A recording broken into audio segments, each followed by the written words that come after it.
Okay, hello and welcome to another episode of Hiring and Inspiring. Today's guest is Raid Ahmad, who is a connection of mine initially from LinkedIn. He's a fellow, expat, I guess, lives in Melbourne as well. He works as the senior talent recruitment partner for an IT and tech company, NTT Group. And I'm looking forward to having a chat to him today, connecting him a bit more, find out more what he's been up to, and just for him to share a bit of wisdom, perhaps. So, right, with that introduction, welcome to the show. How are you getting on? Good, my brother. I appreciate you having me after a little back and forward and trying to connect, but this is a great way to do it for sure. Yeah, appreciate you coming on, mate. So, if we kick it off, if we start in the present, your current role, what you're doing at the moment, you work in talent acquisition for a tech company. Just tell me a bit about what you're doing at the moment for those guys. So some people get confused because obviously talent acquisition sometimes has an HR function. So I'm just recruitment. So I'm a team lead Yeah, for Victoria, Perth, and Adelaide. So for our role, we just do the recruitment side of things, and then after, obviously, find a candidate, interviews, blah blah blah, then we kick it over to HR. yeah, So okay. we do one slither of the full recruitment process. It's a bit of an interesting mix here at NTT because again, there's us, and then there's also HR too. So your role is mainly the recruitment, i.e., the screening of the candidate, sourcing, Yep. interviewing, um, finding the candidate, and then the HR do the sort of back end. Is that right? The HR admin, does the like process. obviously all the admin stuff, sending out the letter of offer, Yeah. all the rest of that good stuff. And what type of roles are you typically working on them? So NTT, we do everything across infrastructure. Well, I do Okay. infrastructure. So I have a team. So my team looks, there's NTTAU, which is the old Dimension Data. I'm not sure if you heard of them. Yeah. They Yeah. used to be a South African company. And then there's the NTT Data, and then they do all of the digital side of the businesses.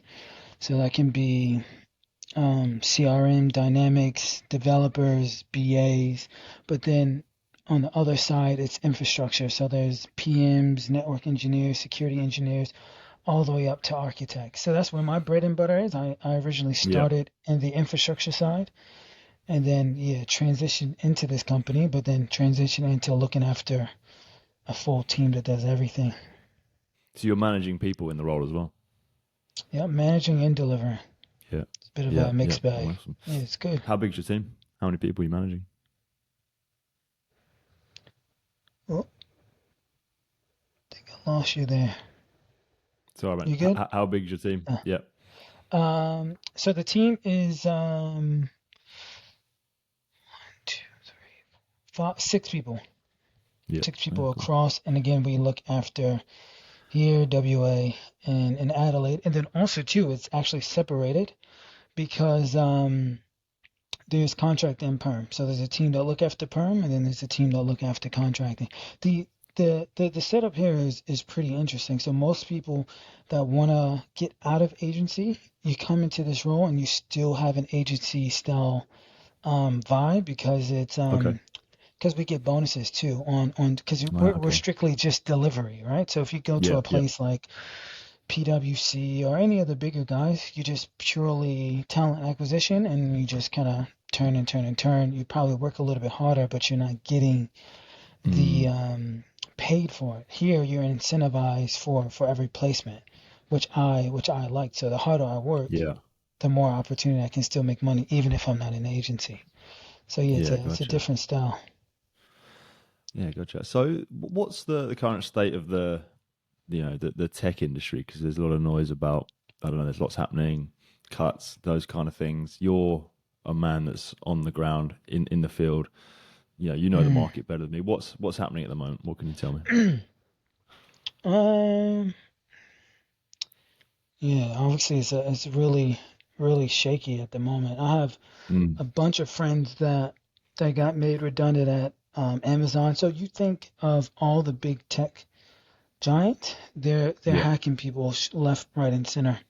And the weird thing about it is that they're they're starting a lot with talent acquisition and sales, which is a bit funny because once the business starts turning over again, they're going to need talent acquisition and salespeople. But what Right. they're doing is they're hacking those people because again, at the end of their financial year, you look at budgeting, they're doing a massive sell cost. So then, if they're going to be in the red, they're letting go of, thousands of people. By the end of the next financial year, it may look a little green.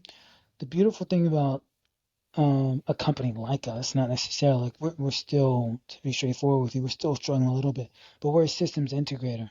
Yeah. So a lot of the clients, a lot of the companies that are letting a lot of people go, they're the end client. So they're on the end user side, while a company like us, the likes of DXC, Wipro, those guys, they're going out and chasing work and then billing a lot of the end clients. Now, companies like PwC and Accenture, they're a consulting company, but they charge clients so much that therefore they have to let like contractors go because they're giving people $1,200, $1,300 a day, and they're not getting as much work. So then they can't bill Mm. an end client. So yeah, tech is definitely at an interesting Mm. spot at the moment. So But you guys are still hiring, still growing by the sound of things. yeah, well, I guess in the beginning of the financial year, there was a hiring freeze. That's every company. Okay. Between December and February, there's always going to be, you're in recruitment too, right? So during Mm. those times, no one's really hiring. Um, but even during COVID, my company didn't make any redundancies. We didn't let people go by the boatload. So, man, Mm. NTT has really been taking care of the company, Yeah. and the employees. But I mean, obviously, there's always going to be that term, people that's going to leave, people that's going to take redundancies anyway. But they didn't let people go because of, let's say, COVID, or because of, Yeah. even our working hours didn't even get cut during that time, where a lot of, like, let's say, agencies or other companies were cutting people to 4 days a week. We Yeah. were we were business as usual. Great to hear, man. That's yeah, Yeah, awesome. man. So, just going back to your role, then, what would you say at the moment, current market? How would you say what's maybe the biggest challenge you're facing?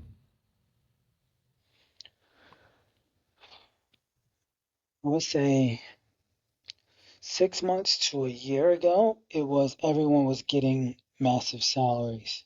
Yeah. And then obviously it was like just really competitive. Now,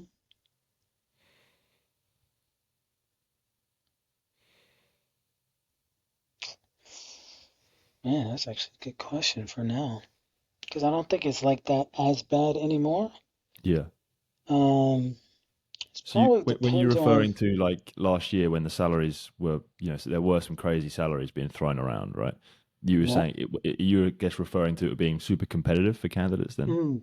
So let's say a candidate that usually only, he looks like a 900 a day candidate. They got 1,300 a day in Mm. their last role. They got hacked because they're getting too much, and then they're still expecting that 1,300 a day when they're like, maybe you're getting that because they say NAB, which is throwing money around, Yeah. but you were also the first one to get hacked too because you were getting so much on a daily rate. Now I don't think it's as bad. I think it's evening out, and then also people are coming back into Australia, so there's more talent coming back to Australia too.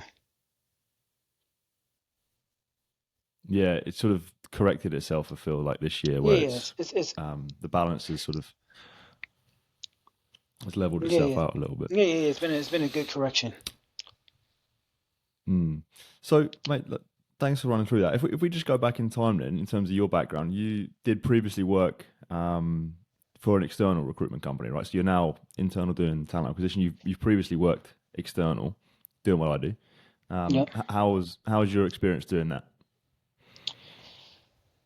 Oh, a good lesson Yeah. learned. So, my first ever recruitment job, I was working. I won't name any companies just in case I say anything bad and people don't feel some type of way. Um, but yeah, I was working in a 360 role. I didn't have much. prior recruitment experience, Mm. but they seen the drive there. So anyone that want to get into recruitment, as long as you have some kind of, motivation and drive to get things done in general, everything else is just learnable. Yeah. Um, but yeah, I always wanted to get into IT because IT was just forever changing.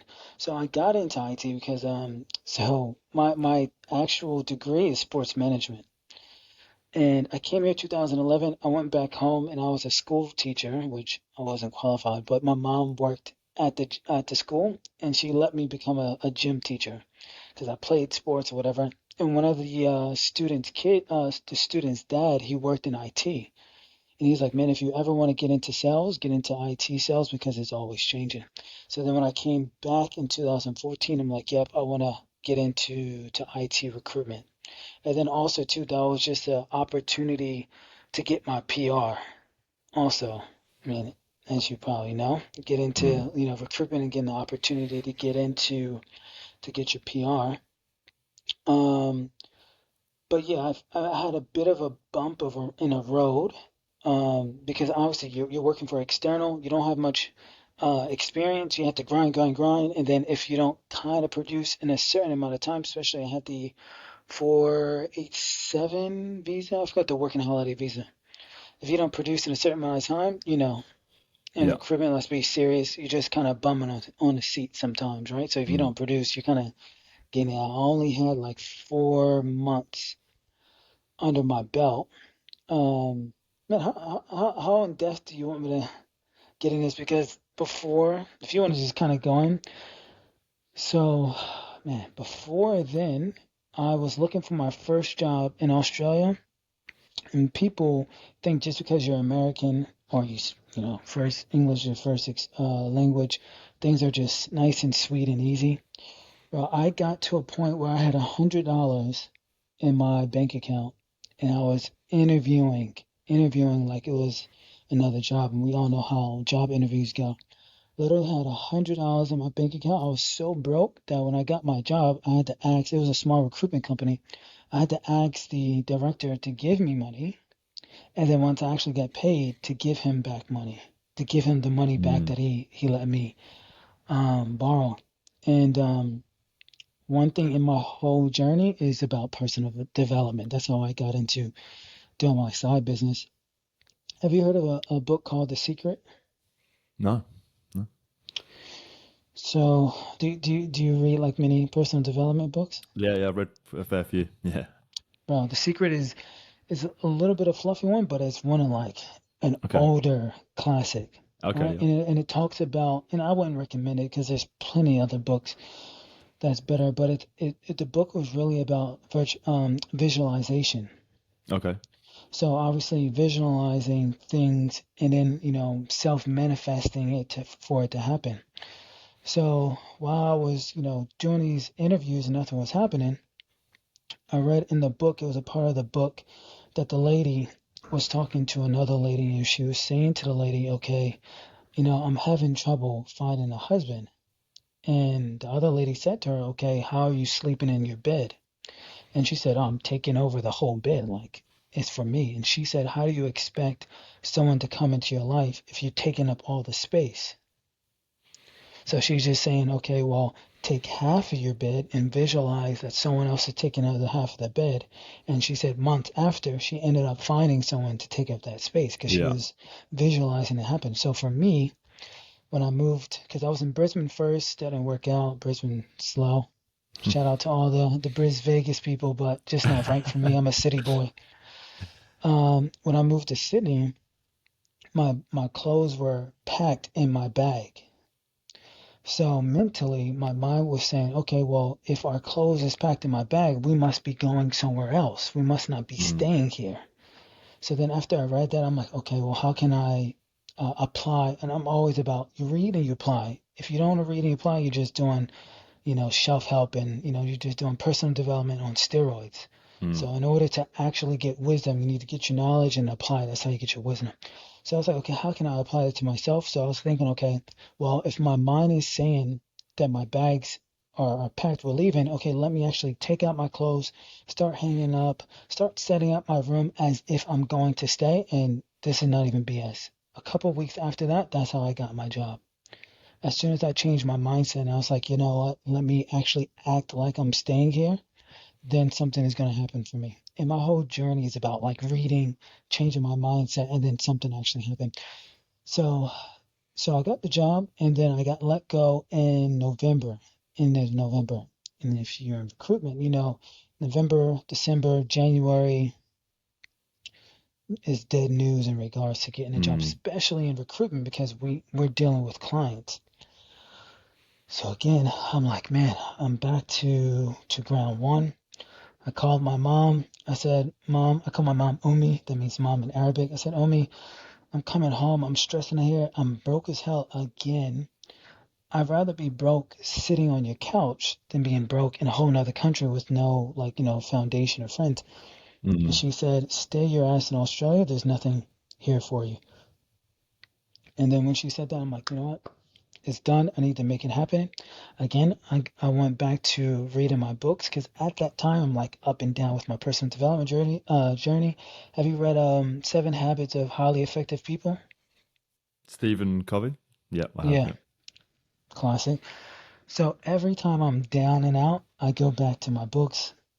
Okay. During that period, I interviewed again, not saying the agency, but I hate them now because of this experience. I interviewed with them, had 5 interviews. I'm like, okay, I'm definitely gonna get a job. It didn't happen. They didn't hire me. And I was pissed. I'm like, bro, I'm down and out. What the hell's happening? Went back to reading my books, changed my mindset, got more positive again. So I only had February like 15th in order to get that new visa for the two Yeah. year visa, right? But usually companies they don't hire you unless you have 6 months, right? Because they want to try before they buy kind of thing. So okay, work for 6 months. If you're good, then we'll give you that visa. I only had like a month and a half. So this company I would shout out, Launch Recruitment, definitely showed me love because I didn't have that period of time. I Mm. interviewed with them, and they're like, you know what, we like you so much, we're just gonna give you the visa. Wow. And I'm like, damn, yeah, and that usually doesn't happen because again, you need Yeah. some time for it to happen. So yeah, man. So that's a bit of the journey before I came here. But so for me, external has been rough. I did find a good patch, and that's how I ended up Mm. here at this current job. But yeah, man, man, like anything, if you grind it out, you stay consistent, you gotta be motivated. For me, I didn't necessarily. My end goal was never, even now, not to be in recruitment. I have a little bit of a bigger goal and dream, but I always wanted to get out of agency recruitment Yeah. because I felt like getting into internal was the next step for me because actually Yeah. I wanted to get maybe like in project management. And then my mindset shifted again, and I wanted to take more of the entrepreneur route after I met a group of Mm. individuals. I was like, okay, maybe that kind of route is a route that kind of aligned Yeah. with my values to make a because even after that company is a bunch of ups and downs, but that's a long ass story. But yeah, yeah, No, that's mate, I kind of how it happened. appreciate you sharing that journey. Um, Yeah, I want to ask about those dreams and the future you have there. But before I do, I of think I course, want to yeah, go back. I want to go back in the past again. So that journey you mentioned about when you were scrapping about and hustling to get that first job, get that make it in Australia initially. yeah. What about before that? What about your journey from the US to to Australia? What caused that? What brought about that Oh, move? um, so 2000, it was probably like 2008, 2009. I was in university. I had the opportunity to study abroad, and I was Hmm. always speaking because I've always been into like traveling. My dad used to be a they call it journeyman in Australia, or electrician, and you go to different states or you go to different places to like travel. So I've always like seen him going traveling and things. I'm like, oh man, that's pretty awesome. My Mm. father passed away. It was pretty hectic. So he passed away, and then that kind of aspiration, I guess I dropped it because my mom, I wanted to be, I'm the youngest of two, and I'm the closest with my mom. So then I'm like, I don't want to go leave my mom and go and study abroad. I just stay home with my mother. And then she said, no, like, I need you again. This she actually pushed me to do something when I wasn't going to do it. Okay. She said, no, I know you and your dad has been talking about you doing this for a long time. Go and do it. Again, it's funny how life happens. I didn't apply. I only had maybe like a week and a half to do the application and stuff like that because I wasn't going to do it. And then I ended up applying, and then it was out of going to the UK or Australia. I thought the Hmm. UK was too similar um, to States. And no offense, I was like, UK. I mean, we got New York City here, so.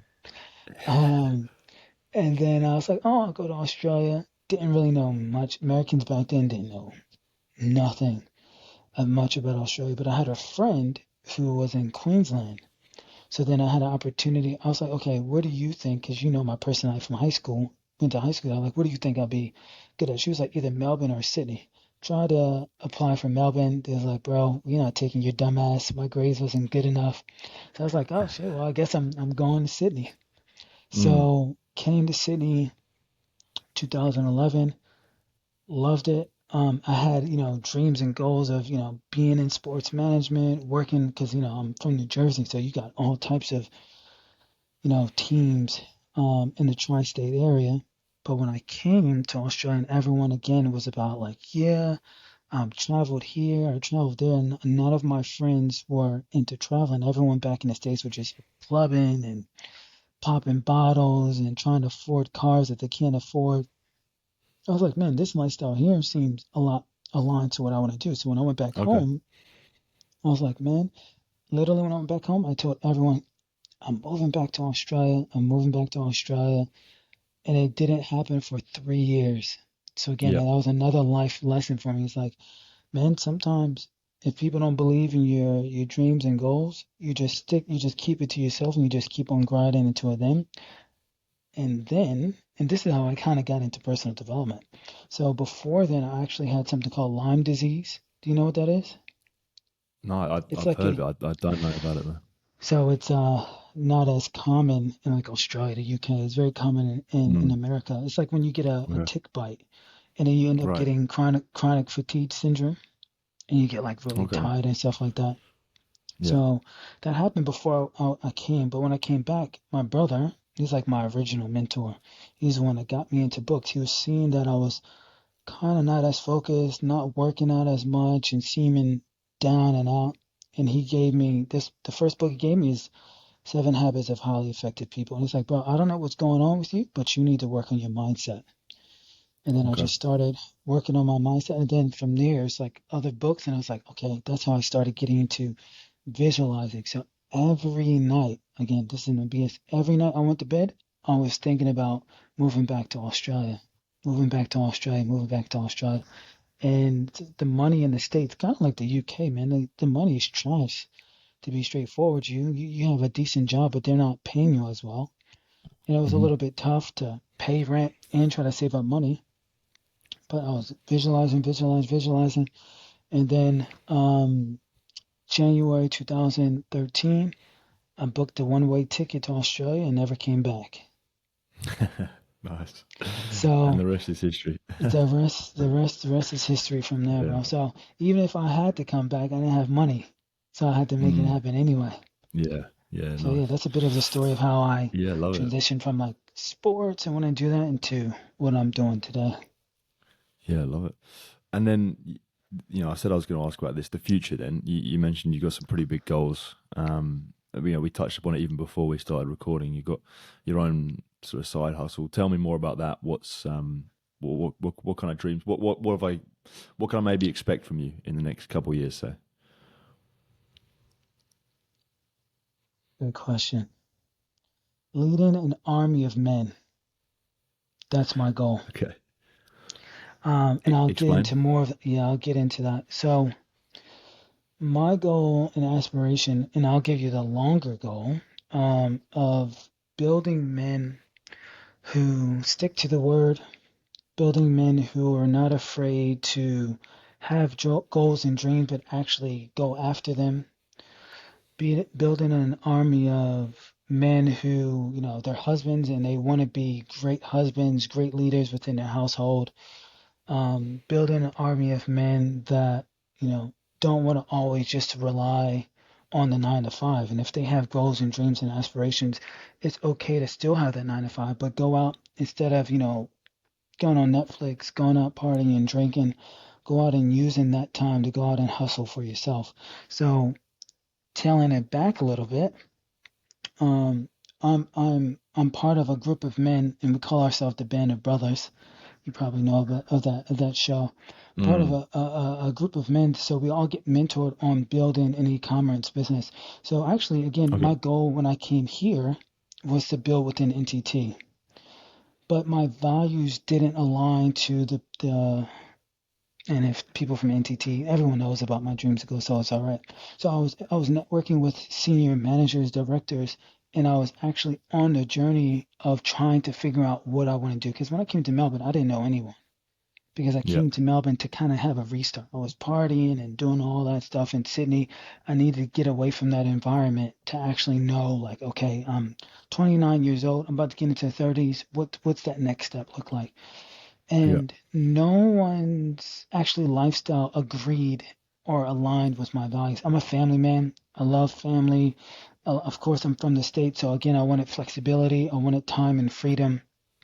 I ended up getting introduced to a man. Not only he valued family and time with his daughter, because now I have a daughter, funny enough, but also too is he was financially independent. He used to be a lawyer, and he used to be a high scale lawyer in the corporate world, and he kind of shifted his mindset on things. So then I just started to do the same. So my goal is within the next 5 years to step out of IT and completely just build our e-commerce business with a group of young men that are in different industries, but we're all trying to grind and have bigger goals together.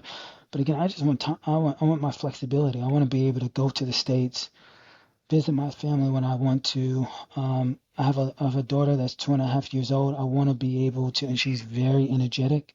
So I actually freed up my wife. She used to be a child psychiatric nurse, and now she's a full-time mom. She's also helping me build this business. And I just every day she sends me videos of things that she's doing with my daughter. I'm like, man, I want to do the same thing. Because today, now in particular, this is just my values. The world is getting weirder and weirder, man. So I think it's very important that we have values and um, things that we learn. We need to pass it on to our family. So not just the money value of passing over to our family or even impacting other individuals, but also the values that we pass on to others, because Mm. that's actually everyone's always talking about generational wealth, generational wealth. I can give $1 million to a few people that's walking across the street and they'll blow it in a few weeks, just like people that have a lottery ticket and they blow it in a few months' time, right? But they don't have the right mindset to be able to keep that wealth, build the wealth, and then send that down to their actual generations because they don't have the mindset that's also being passed Mm. down. So that's a bit of a highlight of the bigger goal. But also too, me and my boy, we do like cigar events and networking events. So yeah, I'm dabbling in a lot of things. That specific e-commerce business, though, what actually is it? What does it do? So we streamline a supply chain. Like so like drop shipping type of model, but Hmm. instead of drop shipping, we use different products in partnership with Harvey Norman, Telstra, different companies that we supply. Yeah. So Yeah. yeah, man, business wise, also do you know Ray Dalio? No. So Ray Dalio is like one of the biggest hedge fund managers in the States. Okay. And during COVID, and look him up when you get a chance. He's a very smart investor. During COVID, he started investing in businesses like Amazon. Amazon has God knows how many type of products, but everything is Yeah. going online, right? So everything's going online. People are starting to shop online a lot more. It's just a smarter. And again, I'm in IT, right? So we're all home. Woolworth started going online.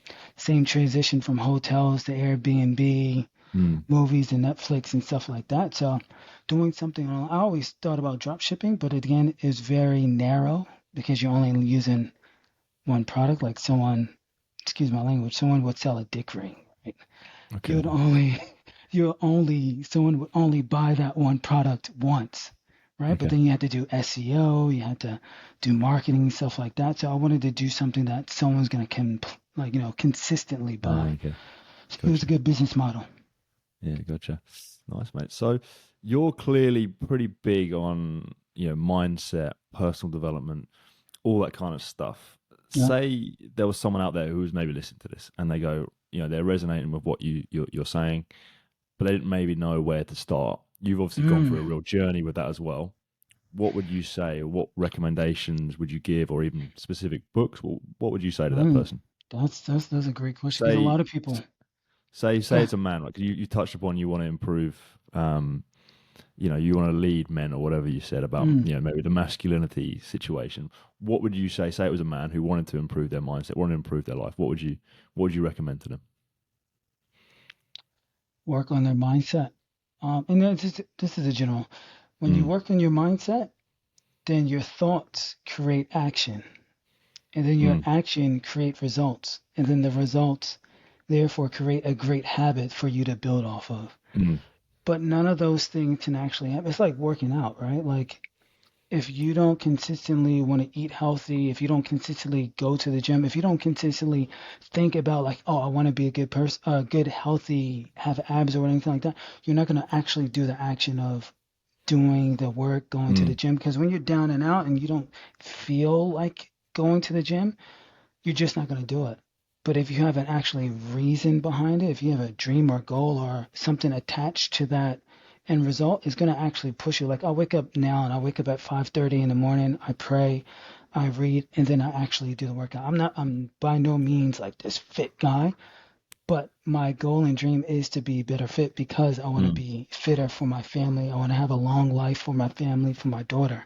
mm, So yeah, I would start on, being able to just build off your mindset. Either that's reading, that's audio books, that's podcasts, but then also surround yourself around other men or people in general mm. that are like-minded like yourself. If I had this type of mindset and I'm still going out, then that's not beneficial, right? Because Yeah. I'm saying I want to do one thing, but my actions show otherwise, then I'm looking around saying, okay, why things aren't changing. But again, what I done is I put myself in a situation where I'm always surrounded by men who want to be better husbands, want to be better fathers, that want more out of life. It doesn't even matter what kind of atmosphere, business. Like me and my boy Fabian, we have a cigar event. There's people in real estate. There's people who's Mm, brokers. There's people. The mayor of Melbourne showed up and he was at the event. But again, you're just always around people that you're bouncing ideas around, even if it doesn't align business wise to connect in that aspect. yeah. You're always around men who are like, yo, let's do this, or let's end up investing into something together. You're in that environment. Then Mm, other people are like, yeah, mate, I'm good with my beers on the weekend and my Netflix and then chilling. Like those two don't align. So that's my advice. Work on your mindset and get around other individuals. yeah. Just create the environment that allows you to have that success or whatever you want, right? even if Make it even easy if it's on one yourself. person, even if it's one person, Mm, because that one person then you start having connecting points, and then you have that band of brothers that's all on that same journey and mission to get better. mm. Yeah, I love it. What about specific books? You mentioned a few that have impacted you. Um, what others maybe can you recommend to Ooh, people? there's one book, if you haven't read it, it's called Outwitting the Devil by Napoleon Hill. No. That one is so fire, and it's a good Okay. punch in the stomach, and it's just really about man, more people fear the fear of failure kills more dreams than failure itself. So why people don't get up and do something because they're in their comfort zone and they fear that something might not work out, or even if they failed in the past, or even some people they've been around with not met, been on the same journey, so they're like, you know what, I'll just sit here and not do anything. But then you, man, what's the retirement age? 60, 65, probably 70 once we get to that age. That fear of going out and do something more, that fear of going and surrounding yourself with more people. Then I'm like, you know what? I'll just sit here. I'll chill. I'll watch Netflix. I'll have my beer. So that Yeah. book, Outwitting the Devil, is really about like the Um, devil is always whispering to you, like, bro, you're scared. It's not gonna happen. You tried something like that before. Just chill and be comfortable. The fear of poverty, like, man, you already don't have money, man. Keep your money close to you, and we know that money makes money, right? So keep that money close to you. So that has been a game changer. So I would recommend that to anyone. It doesn't matter male or female.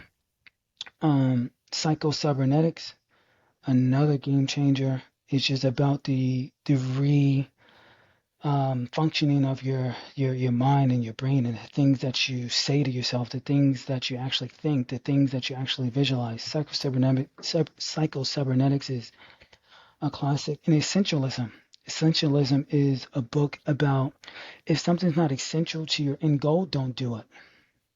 And sometimes you have to actually, it's, on that journey of even not even entrepreneurship or trying to be a millionaire, on that journey of just being a better man yourself, sometimes it's going to be a lonely road because your friends from high school, college, even from work, a lot of people aren't on that same level. So doing things that's essential to your actual habits to get you to that better phase. And the more you actually focus on that, the more, funny enough, you end up socializing with more people. Like, damn, I don't have any high quality friends or people because you're not high quality yourself. So, oh man, my marriage is not being as great as I want to be. Oh, because maybe you're not the best husband that you can be. Therefore, you're not leveling up your wife to be the best wife, or vice versa. So man, I would say those three mm, is a great start, but I have yeah. plenty more. But man, those books are It's- classics. all right. Added to my list. Don't you worry, mate. I've got one final closing question for you, and Yeah, I man, for typically sure. round up this show with this question. I can't Yeah, wait to man. hear your answer to this. You can take this which way you like, Yeah. personally, professionally, etc. But the idea and topic of success is something I'm really interested in. So, to Raid Ahmed, what does success mean to you? Uh, Man, good question.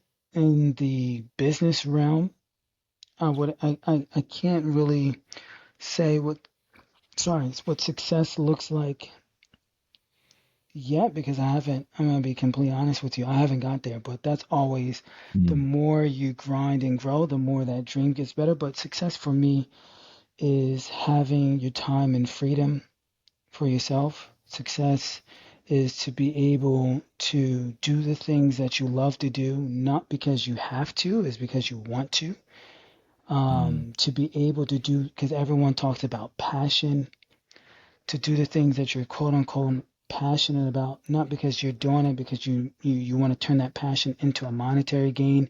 You're doing it because you already have the money, so therefore you already have that passion to do things that you actually want to do again because you have the time and flexibility to do it. But man, first and foremost, again, I always go back to this. Success to me is being a great husband, a great father, um, a great friend.